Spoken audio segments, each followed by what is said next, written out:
Istorya Tagalog Horror Stories.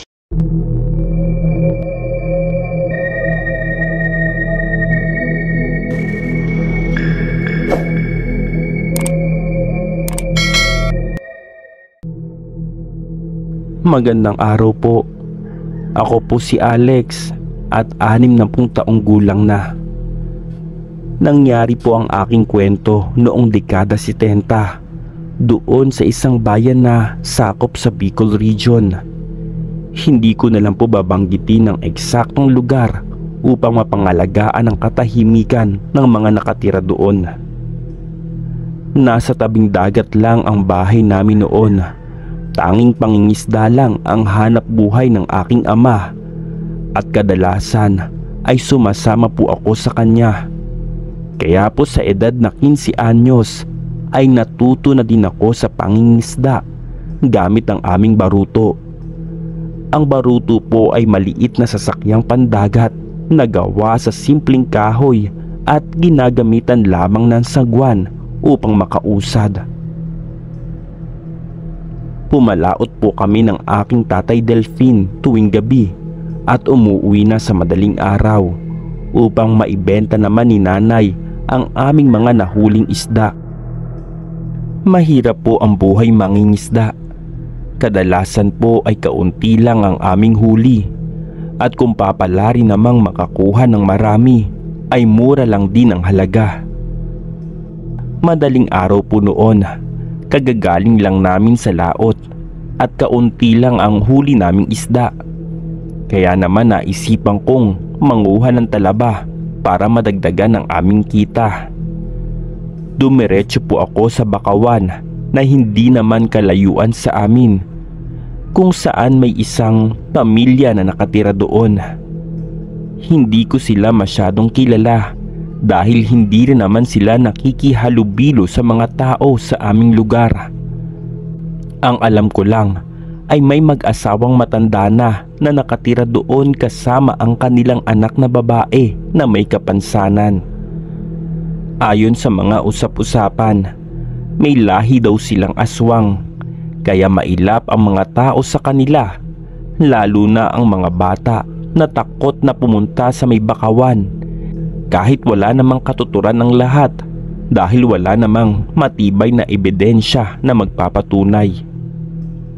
Habang nangunguha ako ng talaba, ay may nadinig akong isang malamyos na boses ng isang babaeng umaawit. Hinanap ko po ang kinaroroonan nito, ngunit hindi ko po makita. Sa isip ko, baka ito ang anak ng mag-asawang matanda. Nagpatuloy lamang ako sa aking ginagawa at hindi na lang ito pinansin. Ngunit tila isang hipnotismo ang kanyang boses na para akong idinduyan sa ere sa sobrang sarap sa pakiramdam. Nakaramdam man ako ng kaunting takot, ngunit unti-unti naman akong lumapit sa bahay ng matanda. Napasilip ako sa may siwang nang bigla na lang bumukas ang pinto. Anong kailangan mo, iho?" Wika ng matandang lalaki. Wala po. Makikiinom lang po sana ako ng tubig," sabi ko sa matanda. Walang ano-ano ay inabutan naman ako ng tubig ng matanda. Ngunit nang nasa kamay ko na ito ay nag-alinlangan naman akong inumin ito. Sinabi kasi ng aking ama na huwag akong basta-basta makikiinom kapag hindi ko kabisado ang tao dahil baka may taglay itong lason. Pero dahil sa ako ang kusang humingi ay napilitan akong inumin ito. Nais ko pa sanang hanapin ang may-ari ng napakagandang boses, ngunit napilitan na lang akong umuwi.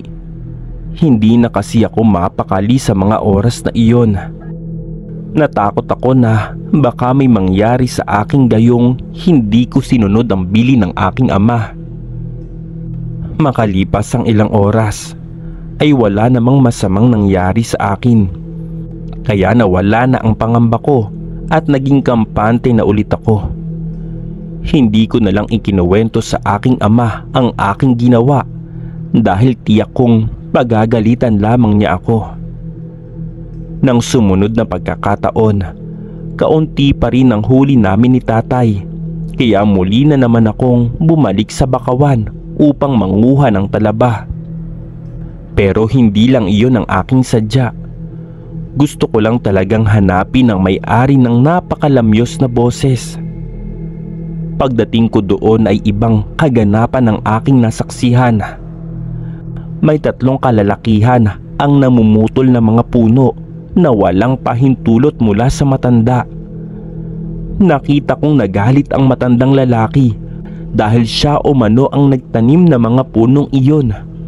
Ngunit hindi siya pinakinggan ng mga lalaki. Sa halip ay itinulak pa siya ng isang lalaki. Umawat naman ang matandang babae, ngunit pati siya ay itinulak at natumba. Dali-dali akong lumapit sa kanila. Hindi ako nagdadalawang isip sa pagsita sa mga lalaki. Tumawa naman sila dahil nayayabangan umano sila sa akin. Agad akong ginawaran ng isang malakas na suntok ng isang lalaki, ngunit mabilis ko namang inilagan. Sa pagkakataong iyon ay lumaban ako sa lalaking sumuntok sa akin. Ngunit nang makita ng dalawa niyang kasama na nahihirapan na ito, ay doon na nila ako pinagtulungan. Hindi ako makagalaw noon dahil mahigpit akong hinawakan ng 2 lalaki, habang ang isa naman ay walang tigil sa pagsuntok sa aking muka. Hindi ko na alam kung ano ang mga sumunod na nangyari noon dahil halos mawalan na ako ng malay. Nagulat na lang ako nang biglang lumakas ang hampas ng alon na nagpabasa sa amin. Pagkatapos nun ay kumaripas ng takbo ang 3 kalalakihan na tila takot na takot. Nang makaalis na sila ay pinatuloy naman ako ng mga matatanda sa kanilang munting barong-barong at ginamot ang aking mga natamong sugat at pasa. Hindi ko alam kung anong uri ng halamang gamot ang kanilang ginamit. Basta ang napansin ko lang ay unti-unting nawawala ang mga pasa sa aking mukha. Nagpasalamat din sila sa akin dahil sa kabutihang asal ng aking ipinamalas sa kanila. At bago ako umalis ay nagpakilala sila sa akin. Nagpakilala ang matandang lalaki na siya daw si Teodoro at ang kanyang asawa naman ay si Magda. Sabi pa ni Aling Magda, ito daw ay humahanga sa aking kabutihan, kaya bilang ganti raw ay ibibigay niya sa akin ang kanilang basbas. Nagpasalamat naman ako sa kanila at sinabi kong maski sino naman ay gagawin iyon. Pero bigla na lang akong napatanong kung may anak ba silang babae. Sinabi ni Manong Teodoro na meron daw silang anak na babae. Pero wala daw ito doon at paminsan-minsan lang itong umuwi. Nagtataka ako kung paano ito nakakaalis gayong may kapansanan ito. Tinanong ko na sila kung kanino nanggagaling ang napakalamyos na boses na aking nadidinig kahapon. Sinabi naman ni Manong Teodoro na wala daw silang nadidinig. Saktong umaga na noon kaya nagpaalam na lang akong umuwi. Walang kahit isang galos at pasa mula sa pagkabugbog sa akin ang makikita sa aking muka, at pinabaunan pa nila ako ng maraming talaba na ikinatuwa naman ng aking ina. Ngunit simula din noon ay muli na namang napukaw ang paratang ng mga tao sa mga matanda na may lahi umano itong aswang, dahil iyon raw ang kwento ng 3 kalalakihan. Ang mga nangyari ay hindi ko na naitago sa aking mga magulang. Galit na galit ang aking ama sa mga bumugbog sa akin. Ngunit sabi ko ay hindi naman ako napaano, kaya madali kong nalusutan ang usapan. Sa kabilang banda, hindi pa rin nagkulang ng paalala ang aking ama tungkol sa mga haka-haka laban sa pamilya na nakatira sa Bakawan. Ngunit mariin kong sinabi sa aking ama na hindi sila mga masasamang tao. Paparating na ang kabilugan ng buwan noon, kaya ayaw nang pumalaot ng aking tatay dahil mas lalong mailap ang isda tuwing maliwanag ang buwan. Nasayangan nga ako dahil sa panahong ganyan ay mahal ang presyo ng isda dahil iilan lang ang mga mangingisda na pumapalaot. Hindi ko po alam kung bakit sa mga oras na iyon ay para akong tinatawag ng karagatan. Kaya agad po akong pumunta sa dalampasigan at itinulak ko ang baruto sa may tubig. Masigla akong sumakay sa aming baruto at pumalaot na hindi alam ng aking mga magulang. Mas lalo po akong ginanahan dahil sa siglang liwanag na dulot ng buwan. Pagdating ko po sa laot ay sinubukan kong ihagis ang dala kong lambat. Sa isip ko, may kukubit man o wala ay ayos lang. Total alam ko naman na sa panahong maliwanag ang buwan ay sadyang mailap talaga ang mga isda. Makalipas lang ang ilang minuto, sinubukan kong hilahin ang lambat at laking gulat ko po na halos hindi ko ito mahila sa sobrang bigat. Nagtaka man ako kung ano ang nangyari ngunit sinubukan kong hilahin itong muli. Noong una po, ramdam ko ang bigat nito ngunit kalaunan ay tila sumabay na ito sa aking galaw na tila ba may tumulak nito pa itaas at nang malapit na ito ay tumambad sa akin ang napakaraming isda. Halos napuno ang aking baruto sa sobrang dami nito kaya hindi ko na hinintay pa ang bukang liwayway at umuwi na kaagad ako. Habang nilisan ko ang laot, naramdaman kong may nakasunod sa aking baruto na tila ba itinulak ito ng halos hindi ko na nagamit ang aking sagwan. Nang minsan akong lumingon ay nakita ko ang isang tila napakalaking isda dahil sa napakalaking buntot nito. Pero nang malapit na ako sa dalampasigan ay kusa na rin itong umalis. Pagdating ko sa dalampasigan ay agad akong bumaba at tinawag ang aking tatay at nanay na noon ay natutulog pa. Nang madinig nila ang aking boses ay agad naman silang bumangon. Ibinalita ko sa kanila ang nangyari at pagkatapos sabay naming tinungo ang baruto. Hindi sila makapaniwala sa dami ng nahuli kong isda. Sobrang saya naman ni inay dahil masasalba na raw namin ang aming mga bayarin. Sa kabilang banda ay pinagalitan naman ako ni tatay kung bakit hindi raw ako nagpaalam sa kanila. Pasensya na po tay, nay. Gusto ko lang naman talaga maglayag sa dagat dahil maliwanag ang buwan. Ngunit nang sinubukan kong ihagis ang lambat, nabigla na lang ako ng ganyan karaming isda ang aking nakuha. Paliwanag ko po sa kanila. Ibig ba sabihin nun, isang beses mo lang hinagis ang lambat mo tapos ganyan na karami yung mga nakuha mo? Gulat na tanong ni tatay sa akin. Tumango naman ako ngunit tila hindi makapaniwala si tatay. Ayon sa kanya, hindi normal ang nangyari lalo't pat napakaliwanag ng buwan. Dagdag pa niya na huwag ko raw uulitin ang aking ginawa dahil baka pinaglalaruan ako ng mga nilalang sa dagat lalo't paparating ang kabilugan ng buwan. Ayon kasi sa mga matatanda sa aming lugar sa Bicol, tuwing maliwanag ang buwan ay lumalabas raw ang mga magindara. Ang mga magindara po ay isang uri ng aswang sa dagat. Sa una ay mapagkakamalan mo itong sirena dahil ang kalahating katawan nito ay babae at ang kalahati ay parang buntot ng isda. Ang kaibahan lang ng mga magindara ay tila maraming matutulis na tinik ang buntot nito at magbabago umano ang maamong mukha nito bilang isang halimaw. Kadalasan din daw sa mga biktima nito ay mga mangingisda. Asus tay, daig mo pa si lolo sa dami mong kwento. Matagal na mga iyan tay, Kaya huwag kang maniwala dyan dahil gawa-gawa lamang iyan. Sagot ko naman. Wala nang nagawa si tatay dahil hindi talaga ako naniniwala sa kanyang mga kwento. Nabalitaan ng mga tao roon na marami akong mga nahuling isda. Kaya marami sa mga mangingisda ay gumaya na rin sa akin. Nangisda na rin sila kahit maliwanag ang buwan. Ngunit sa kasamaang palad ay wala silang nakuha.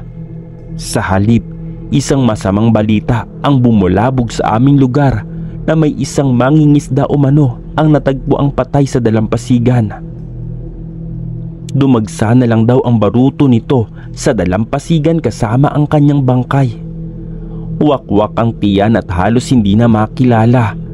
Sa dami din ng sugat na tila nilantaka ng isang halimaw.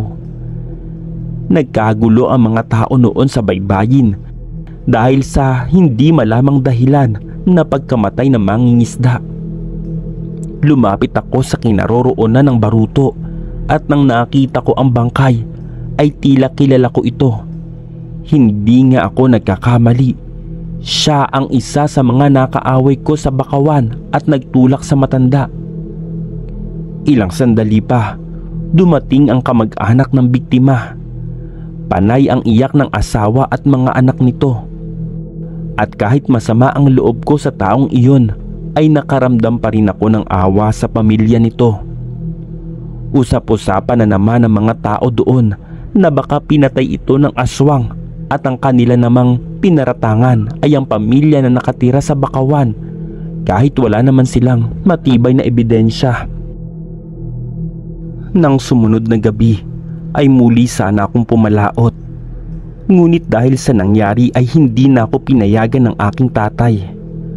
Ang ginawa ko, tumambay na lang ako sa may dalampasigan at nagpahangin. Nakita kong may mga mangingisda pa rin pumapalaot sa kabila ng mga pangyayari. Ngunit tigda 2 tao na sila sa isang baruto.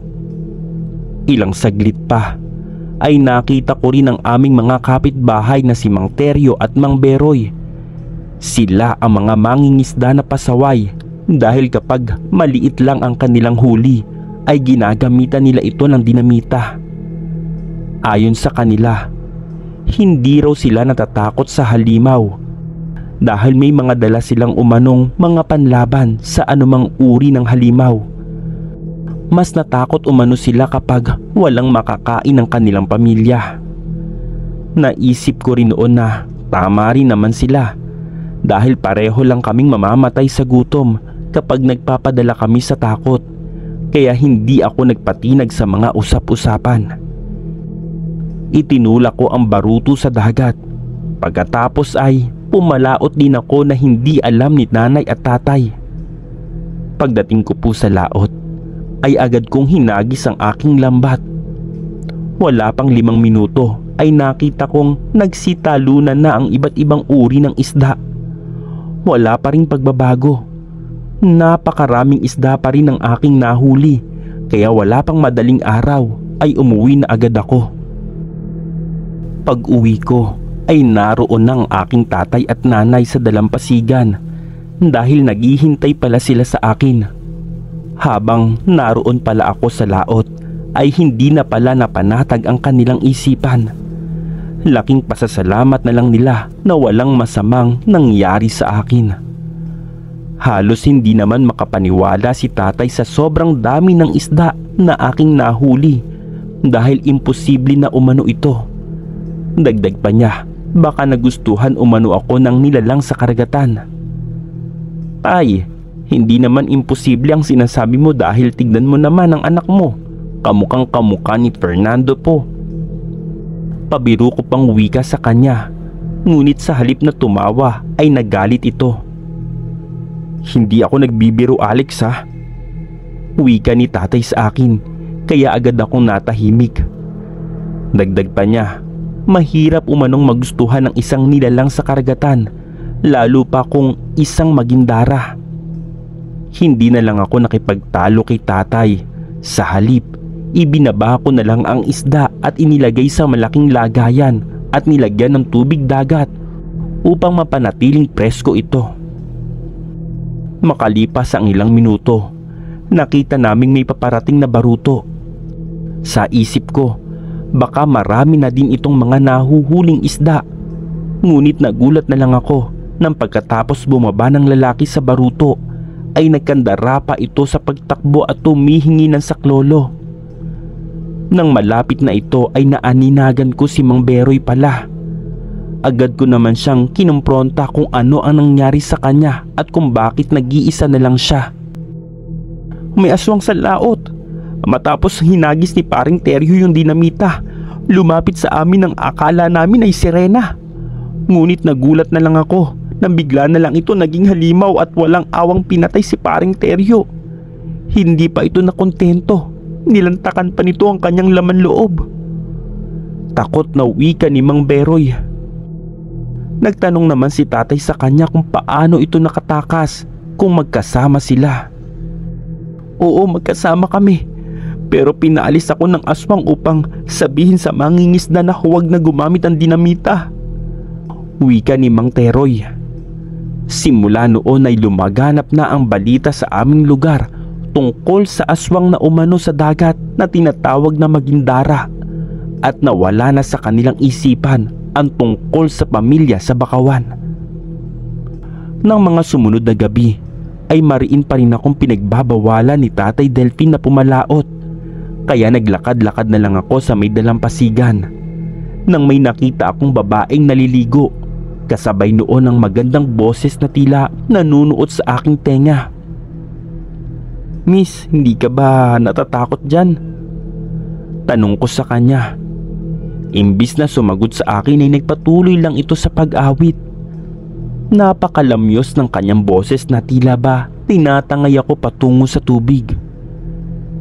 Ilang sandali pa, naroon ako sa kanyang tabi at naaaninagan ko ang kanyang napakagandang mukha na tila ba isang diyosa sa karagatan. Sinabi ng babae sa akin na hawakan ko raw ang kanyang kamay at huwag akong matakot. Hinawakan ko naman ang kanyang kamay habang tinititigan ng malapitan ang kanyang maamong muka. Unti-unting naglalapat ang aming mga labi hanggang sa naging mapusok na tila ba tinatangay ang aking buong diwa. Nang biglang may nadinig akong tumatawag sa akin. Sumisigaw ang isang lalaki at sinasabing lumayo daw ako sa babaeng kasama ko. Agad akong napalingon at nakita ko si Tatay Delfin na noon ay papalapit sa amin. Agad naman akong iniwanan ng babae at lumangoy ito pa ilalim. Noon, nakita ko na mayroon siyang isang buntot na katulad ng isang isda. Sinabi ni tatay na ang babae daw na iyon ay isang Magindara. Lumapit si tatay sa akin at hinila niya ako papunta sa dalampasigan. At sumunod naman ako na wala sa katinuan. Tila nadidinig ko pa rin ang pag-awit ng babae. At hindi lang iyon, may sinasabi pa siya sa akin. Ang sabi niya ay hintayin ko raw siya. Hindi ko alam kung bakit pero nadidinig ko siya sa aking isipan, gayong wala naman siya sa paligid.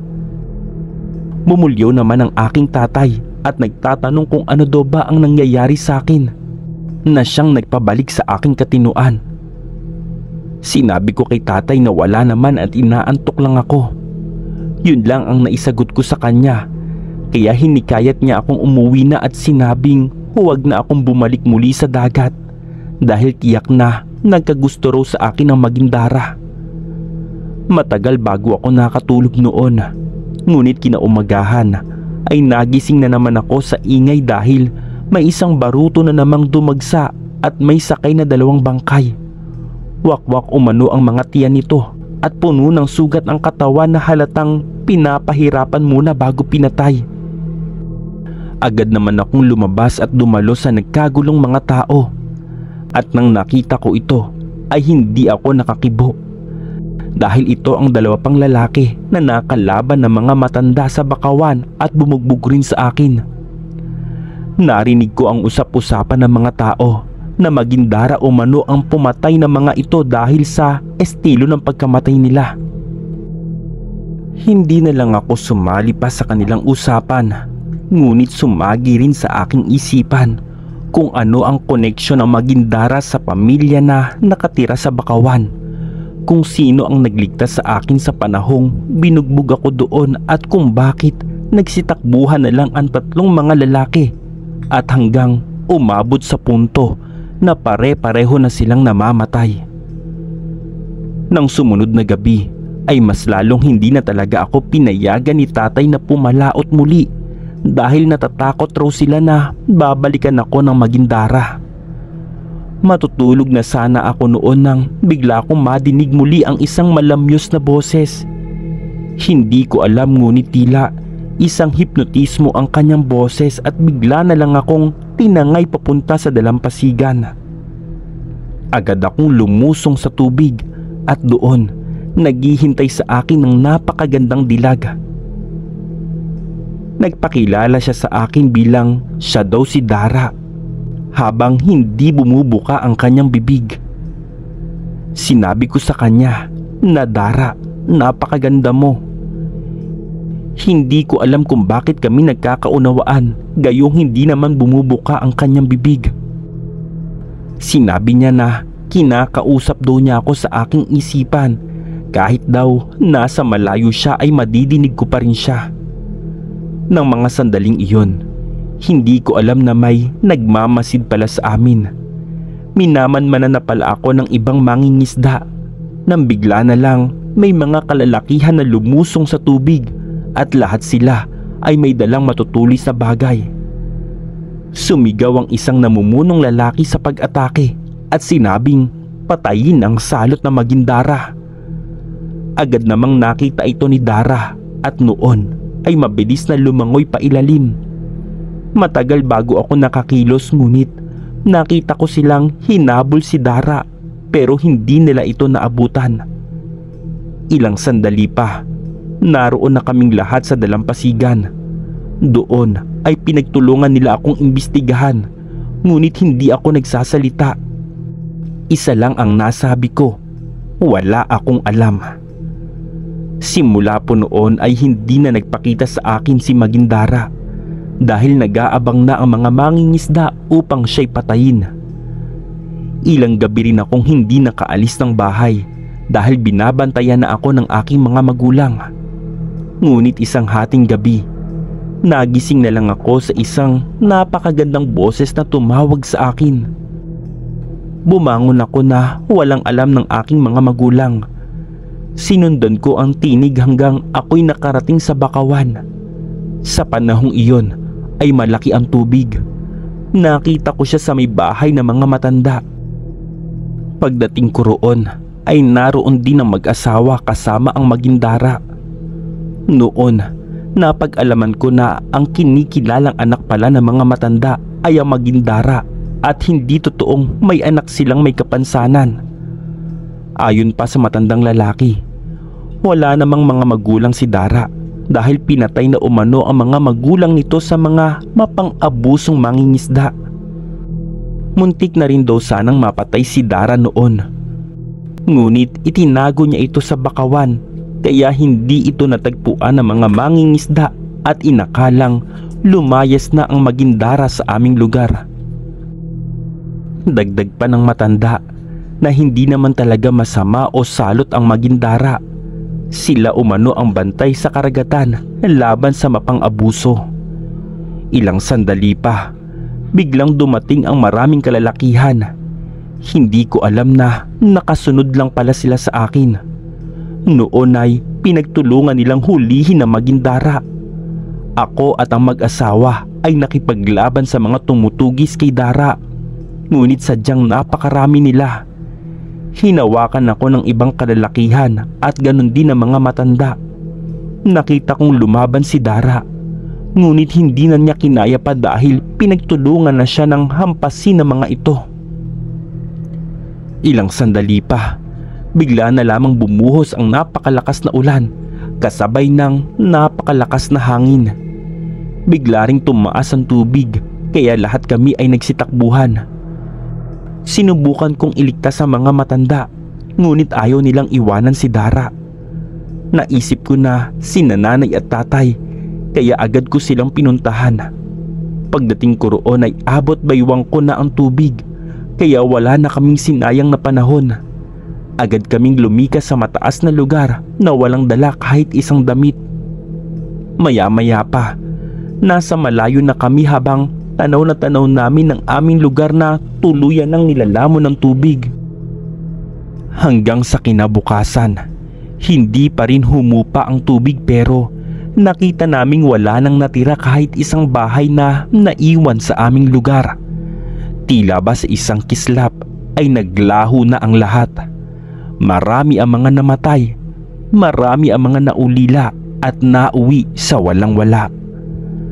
Makalipas lang ang ilang araw, nagsitayo muli ng barong-barong ang mga taong naiwan doon. Samantalang si tatay, nakapagdesisyon ng doon na kami titira sa lugar ng aking lolo at lola upang mailayo ako sa peligro. Wala akong nagawa kaya tuluyan na naming nilisan ang aming lugar, bitbit ang hindi makakalimutang karanasan. Hindi ko man nakitang muli si Dara, ngunit isa lang ang hinihiling ko noon, na sana ay nakaligtas siya.